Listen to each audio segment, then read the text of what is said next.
अस्सलाम वालेकुम students, welcome to zoology with Amna. आज हमने स्टडी करनी है third class of phylum Annelida that is class Hirudinea. इसमें हम स्टडी करेंगे इसका एक्सटर्नल स्ट्रक्चर, लोकोमोशन, फीडिंग और डाइजेस्टिव सिस्टम। तो सबसे पहले एक्सटर्नल स्ट्रक्चर को देखते हैं। एक तो इसमें आती है, इंट्रोडक्शन में देखें तो 500 स्पीशीज़ इसके अंदर इंक्लूडेड है, ज़्यादातर जिनको हम लीचीज़ बोलते हैं।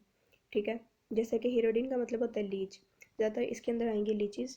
और अब इसमें क्या है, पैरापोडिया जो है वो एब्सेंट है, और हेड अपेंडेजेस यानी हेड के ऊपर जो अपेंडेजेस वगैरह लाइक टेंटिकल्स हो गए हमारे पास, एंटीना हो गए, और एंटीना के अलावा जितनी भी सेंसरी स्ट्रक्चर हैं वो सारे के सारे एब्सेंट है। और जो सीटी हैं वो भी इनके अंदर एब्सेंट है। लेकिन कुछ ऑर्गेनिज्म इस तरह के हैं जहाँ पे एंटीरियर साइड वाले जो सेगमेंट्स हैं, जो आगे वाले सेगमेंट्स हैं, उनके पास सीटी प्रेजेंट है, और बाकियों के अंदर सीटी भी एब्सेंट है। और जो सेगमेंट्स हैं वो डिवाइडेड सेकेंडरीली बाय एनुलाई, यानी एक तो हम देख रहे हैं कि फाइनल फाइलम एनिलिडा के जितने भी मेंबर्स हैं उसमें सेगमेंटेशन तो होती है। तो ऑफ कोर्स भाई लीच के अंदर भी सेगमेंटेशन तो है। ठीक है, फॉर एग्जांपल ये हमारे पास है इंटरनल सेगमेंट्स, लेकिन इंटरनल तो है ही, लेकिन एक्सटर्नली भी ऑफ कोर्स हमें पता है ये विजिबल होते हैं, लेकिन एक्सटर्नली इन सेगमेंट्स के अलावा कुछ और ऐसे रिंग लाइक जो है वो इन्वेजिनेशन ऑफ बॉडी वाल हमें नज़र आते हैं, जिनको हम बोलते हैं एनुलाई। तो इस तरह जो होता है वो हमें आउटसाइड से नज़र आता है कि काफ़ी सारे सेगमेंट्स हैं, लेकिन ये एनुलाई जो है ये इंटरनल सेगमेंट्स नहीं है, सिर्फ और सिर्फ एक्सटर्नली हमें विजिबल है। ठीक है, यानी सिर्फ और सिर्फ ये सेकेंडरी डिविजन है। ठीक है, तो आउटसाइड से हमें एनुलाई नज़र आता है, लेकिन अगर इसको हम ओपन अप करके देखें तो ज़्यादातर इस ऑर्गेनिज्म के अंदर 34 इंटरनल सेगमेंट्स प्रेजेंट होते हैं। ठीक है, और इसका जो एंटीरियर सकर है, और सॉरी एंटीरियर सेगमेंट और पोस्टीरियर सेगमेंट जो है वो सकर्स में मॉडिफाइड होता है। इसके बाद हम नेक्स्ट देखते हैं इसकी लोकोमोशन। तो लोकोमोशन क्या होगा? अभी लोकोमोशन कैसे होगी? लॉन्गिट्यूडनल और सर्कुलर मसल्स की एक्टिविटी से होगी। अब इसमें लोकोमोशन जो है वो तो लॉन्गिट्यूडनल और सर्कुलर मसल्स से ही होनी है, लेकिन ये जो ऑर्गेनिज्म होता है ये डोर्सो वेंट्रली फ्लैटेड होता है, यानी डोर्सो वेंट्रल मसल्स भी इसके अंदर प्रेजेंट होते हैं। ठीक है, जिसकी वजह से हमें ये फ्लैटनिंग इसमें नज़र आती है। ठीक है, इसमें काफ़ी सारे मसल्स हैं। ठीक है, डोर्सो वेंट्रल मसल प्रेजेंट है, इसके अलावा लॉन्गिट्यूडनल और सर्कुलर मसल्स प्रेजेंट है। यानी ये ऑर्गेनिज्म है तो इसमें लंबाई में जो अरेंज है वो लॉन्गिट्यूडनल है, इसके अलावा जो गोलाई में अरेंज है वो सर्कुलर मसल्स है हमारे पास। और इनके अलावा ओब्लीक मसल्स, यानी जिनका कोई एंगल ही नहीं है बॉडी के अंदर, ओब्लीक मसल्स भी प्रेजेंट हो सकते हैं। ठीक है, तो इस वजह से इसकी जो मूवमेंट है वो फाइलम एनिलिडा में सबसे ज़्यादा कॉम्प्लेक्स है। अब यहाँ पे जो मूवमेंट है वो एक्चुअली हो किस तरह रही है कि ये हमारे पास है लीच, अब ये शो करती है हमारे पास लूपिंग मूवमेंट। ठीक है, लूपिंग मूवमेंट कह लो, या फिर ऐसे जैसे लूप बना के मूव करती है, या फिर इंच बम, इसी को हम नाम देते हैं इंच बम फैशन मूवमेंट का। ठीक है, तो इंच बम फैशन में ये मूव करती है। अब कैसे मूव करेगी? सबसे पहले तो ये हमारे पास है इसका इंटीरियर सकर, और ये पोस्टीरियर सकर। जैसे ही पोस्टीरियर सकर जो है वो अटैच होगा तो एंटीरियर सकर जो है वो फ़ौरन से रिलीज़ हो जाएगा। ठीक है, यानी एक रिफ्लेक्सिव मैकेनिज्म के अकॉर्डिंग, यानी नर्व्स जो है वो फ़ौरन से मैसेज देंगे कि पीछे वाला सकर अटैच्ड फॉर्म में है, तो आगे वाला जो है वो रिलीज़ हो जाएगा। अब जब रिलीज़ होगा तो इसकी बॉडी के अंदर जो मसल्स हैं, जो ये हमारे पास है सर्कुलर मसल्स, तो सर्कुलर मसल्स जो हैं वो कॉन्ट्रैक्ट करेंगे। ठीक है, और जो लॉन्गिट्यूडनल मसल्स है वो रिलैक्स करेंगे। तो रिलैक्स लॉन्गिट्यूडनल मसल्स की रिलैक्सेशन और सर्कुलर मसल्स की कॉन्ट्रैक्शन से क्या होगा, ऑर्गेनिज्म जो है वो इस तरह हमारे पास लेंथ में इंक्रीज़ हो जाएगा। ठीक है, यानी हमें पता अब इसके अंदर जो है वो इंटरनल मेटामेरिक सेगमेंटेशन नहीं होती। ठीक है, मेटामेरिकली पार्टीशनिंग नहीं है। इसका मतलब है कि जो हाइड्रोस्टेटिक स्केलेटन है वो कंपार्टमेंट्स की फॉर्म में नहीं है कि हर कंपार्टमेंट का, हर सेगमेंट का सेपरेट हो, बल्कि एक ही सिंगल हाइड्रोस्टेटिक कैविटी है हमारे पास। तो सिंगल हाइड्रोस्टेटिक कैविटी होने की वजह से ही कोई भी सेगमेंट अपनी सेपरेट से, कोई लोकोमोशन या सेपरेट से उसके अंदर लॉन्गिट्यूडनल और सर्कुलर मसल्स की एक्टिविटी नहीं हो रही, बल्कि एक हाइड्रोस्टेटिक कैविटी की वजह से ही ये लोकोमोशन हो रही है। तो उस हाइड्रोस्टेटिक कैविटी पे जब प्रेशर पड़ेगा तो क्या होगा, ऑर्गेनिज्म इलोंगेट हो जाएगा। इलोंगेशन के बाद जब जैसे ही नेक्स्ट हमारे पास इंटीरियर सकर की अटैचमेंट हुई है, तो पोस्टीरियर सकर रिफ्लेक्सिव मैकेनिज्म की वजह से जो है वो रिलीज़ हो चुका है। ठीक है, इसके बाद क्या हो रहा है कि यहाँ पे अब ये जो सर्कुलर मसल जो पहले थे यहाँ पे कॉन्ट्रैक्टेड फॉर्म में थे, अब यहाँ पे सर्कुलर मसल रिलैक्स फॉर्म में है, और लॉन्गिट्यूडनल मसल जो है वो कॉन्ट्रैक्टेड फॉर्म में है। तो क्या होगा, ऑर्गेनिज्म जो है वो बल्ज हो जाएगा, यानी साइज में हमारे पास इंक्रीज़ हो जाएगा। तो साइज़ में इंक्रीज़ होने के जैसे हमें अब आपको नज़र आ रहा है, ये एक लॉब की फॉर्म में हमें नज़र आ रहा है। तो इस तरह जो है वो फ़ौरन से दोनों जब जैसे ही पोस्टीरियर वाला हमारे पास दोबारा से शक्कर अटैच होगा तो इंटीरियर ने अब यहाँ से दोबारा से रिलीज़ हो जाना और फिर से वही वाली एक्टिविटी जो है वो रिपीट होगी। तो इस तरह जो है वो ऑर्गेनिज्म मूवमेंट शो करता है। जैसे हमने पिछली क्लास ओलिगोकेटा के अंदर देखा था, वहाँ पे भी मूवमेंट जो है वो सेम ही प्रोसेस से ऑलमोस्ट हो रही थी। ये होगी इसके अंदर लोकोमोशन। इसके बाद हम देखते हैं इसके अंदर फीडिंग और डाइजेस्टिव सिस्टम। अब लीचेस हमारे पास क्या है, प्रीडिएटरी है। प्रीडिएटरी है, हम इनको पैरासिटिक नहीं बोल सकते, ठीक है। पैरासिटिक इसलिए नहीं बोल सकते कि एक तो हमें पैरासाइट का पता वो स्पीशीज़ स्पेसिफिक होते हैं, यानी एक स्पीशीज़ वाला पैरासाइट दूसरी स्पीशीज़ को कोई भी हार्म नहीं पहुंचा सकता। लेकिन जो लीचीज़ हैं ये स्पीशीज़ स्पेसिफिक नहीं है, हाँ इनको हम क्लास स्पेसिफिक बोल सकते हैं, ठीक है।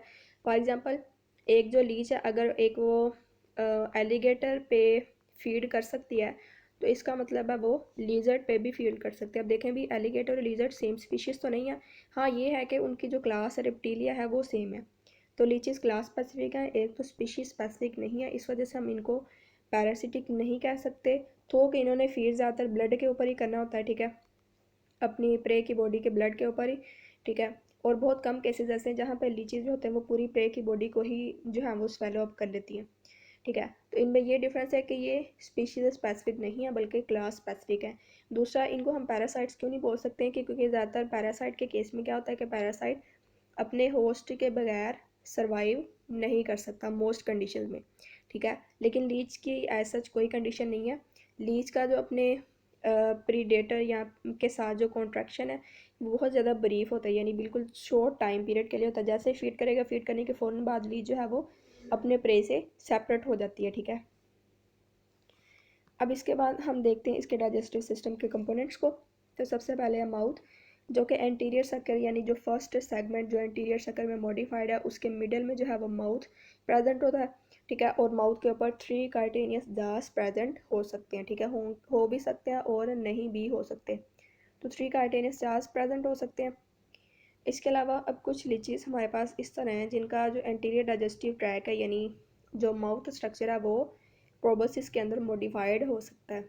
अब प्रोबोसिस हमें पता है, ऑफ कोर्स हम किसी भी ऐसी ट्यूब लाइक स्ट्रक्चर को बोलते हैं जो ऑर्गेनिज्म अपनी बॉडी से आउट कर सकता है, ठीक है, जो ज़्यादातर प्रे को कैप्चर करने का काम करती है। तो इस तरह एंटीरियर सेगमेंट जो डाइजेस्टिव ट्रैक है वो प्रोबोसिस में मॉडिफाइड हो सकता है, ठीक है, माउथ या प्रोबोसिस के बाद। अब नेक्स्ट हमारे पास एक स्ट्रक्चर आता है स्लाइवरी ग्लैंड।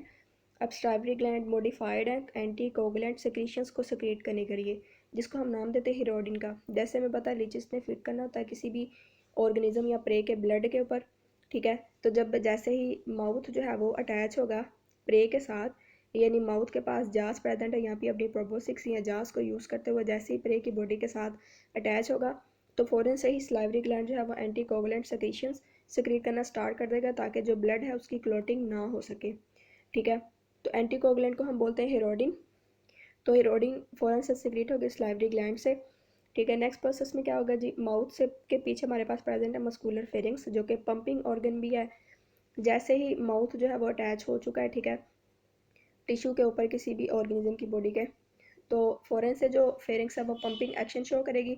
तो इस तरह जो है वो ब्लड डायरेक्टली माउथ से आगे फेरिंग्स में फ़्लो होता रहेगा, ठीक है। इस तरह जो है ये ऑर्गेनिज्म फीड करता रहेगा। फेरिंग्स के पीछे हमारे पास है एसोफेगस और ऑफ कोर्स एसोफेगस के पीछे है स्टमिक जिसके पास लेटरल सेका प्रेजेंट है, यानी ये हमारे पास स्टमिक का स्ट्रक्चर है, लेट्स सपोज। और स्टमिक के स्ट्रक्चर के इस तरह लेटरल साइड्स पर काफ़ी सारे सेके प्रेजेंट है। ऑफ कोर्स हमें पता है सेके को जो काम होता है वो फूड की डाइजेशन में होता है, ठीक है। और ओके, ये हो गया इसका डाइजेस्टिव सिस्टम। सेके के आगे ऑफ कोर्स हमें पता है यहाँ स्टमक के बाद होगी इंटेस्टाइन और इंटेस्टाइन के बाद होगी एनस। तो अब यहाँ पे इसके फीडिंग का ना मैकेनिज्म बहुत ज़्यादा यहाँ पे इंटरेस्टिंग है। ये क्या करती है, अपने आप को गोर्ज कर लेती है। गोर्ज या इनगोर्जमेंट का मतलब होता है कि ये वोरेशियस फीडर यानी बहुत ज़्यादा फीड करती है, ठीक है, इतना ज़्यादा कि अपनी बॉडी से 2 to 10 टाइम्स जो है वो ज़्यादा मैस पे फीड कर लेती है।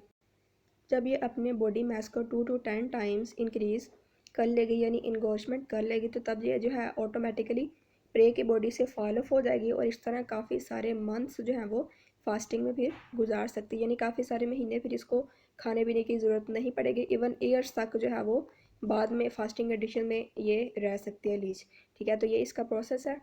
यानी मैकेनिज्म है ईटिंग का और इतना ज़्यादा ये ईट अप कर लेती है। और एनिमल किंगडम में हमें कोई भी ऑर्गेनिज्म ऐसा नज़र नहीं आता जो इतना ज़्यादा फीड करता हो, ठीक है। और यहाँ पे अगर हम इसका मेडिकल इम्पोर्टेंस देखें तो लीचीज़ को हमने देखा होगा कि अगर कोई ब्लड वगैरह की एक्सेसिव ब्लड है या फिर बॉडी के ऊपर कोई भी और फॉर एग्जांपल कोई पिंपल वगैरह है, ठीक है, एक्नी है, तो एक्नी को रिमूव करने के लिए भी पास्ट में क्या किया जाता था, लीच को यूज़ किया जाता था, ठीक है, ताकि कोई भी पिंपल है उसके अंदर से जितनी भी बैड सिक्रीशंस वगैरह हैं, म्यूकस या पस वगैरह है, वो लीच उस पर फीड कर ले और इस तरह जो है वो पिंपल क्योर हो जाए, ठीक है। पास्ट में इसको काफ़ी सारा यूज़ किया जाता था, लेकिन अब भी इस मेडिकल फील्ड में लीच को इस पर्पज़ के लिए यूज़ किया जाता है, ठीक है। तो ये था इसका डाइजेस्टिव सिस्टम। तो ये था स्टूडेंट्स आज का लेक्चर। अगर आपको वीडियो अच्छी लगी है तो आप वीडियो को लाइक कीजिए और मज़ीद इन्फॉर्मेटिव वीडियोज़ के लिए चैनल को सब्सक्राइब कीजिए। नेक्स्ट वीडियो तक के लिए अल्लाह हाफिज़।